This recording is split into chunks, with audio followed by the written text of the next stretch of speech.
CSS کر رہی تھی، میں نے BA کمپلیٹ کیا اپنا، اور اس کے بعد میں CSS کر رہی تھی. اس کے دوران اللہ تعالیٰ نے مجھے یہ توفیق دی کہ اسٹڈی آف ڈفرینٹ ریلیجنس کی کتاب پڑھنے کے دوران یہ سبجیکٹ جب میں پڑھ رہی تھی تو مجھے پتہ چلا کہ اسلام ہی خوبصورت مذہب ہے. اچھا، آپ یقین جانے وارث ماموں رمضان میں قرآن پاک ڈسٹریبیوٹ کرتے تھے اور راشن دیتے تھے. تو میرے بھائی کے ایک جہاں ڈیوٹی کرتے ہیں وہاں ایک انکل تھے، گارڈ تھے، ان کے لیے قرآن پاک لے کے ان سے رکھا ہوا تھا اور راشن بھی لے کے رکھا ہوا تھا. اور میں اس قرآن پاک کو چھپا کے اپنی سیف میں رکھتی تھی اور ڈرتی تھی کہ کسی دن میں اس کو کھول نہ لوں. اکثر ایک دو دفعہ پکڑا کہ کھول کے دیکھوں تو صحیح، کوئی نہ کوئی غلطی تو ہوگی نا اس قرآن میں بھی، یہ تو بڑی باتیں کرتے ہیں بائبل کے بارے میں، کچھ نہ کچھ تو ہوگا.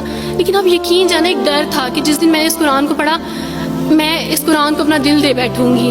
اور وہی ہوا کہ جب میں نے قرآن پڑھا تو میں اس پر ایمان لائے بغیر نہیں رہ سکی. ایک رات وارث ماموں کو کال کی اور ان سے کہا کہ 2 بجے کا لگ بھگ ٹائم تھا، اور ان سے کہا کہ وارث ماموں مجھے آپ سے ضروری بات کرنی ہے. تو انہوں نے کہا کہ کیا بات ہے بیٹی، کوئی زندگی موت کی بات ہے؟ تو میں نے کہا کہ ایسا ہی سمجھ لیں، میں رو رہی تھی.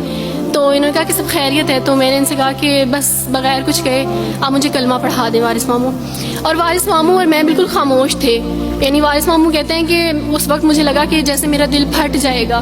مجھے یقین نہیں آ رہا تھا اپنے کانوں پہ کہ وہ جو سب سے بڑی رکاوٹ تھی وہ مجھے خود کہہ گیا کہ مجھے کلمہ پڑھا دیں. اور میں نے ان سے 5 منٹ کا یعنی اسپیس لی کال پہ، اور 5 منٹ میں نے دعا کی.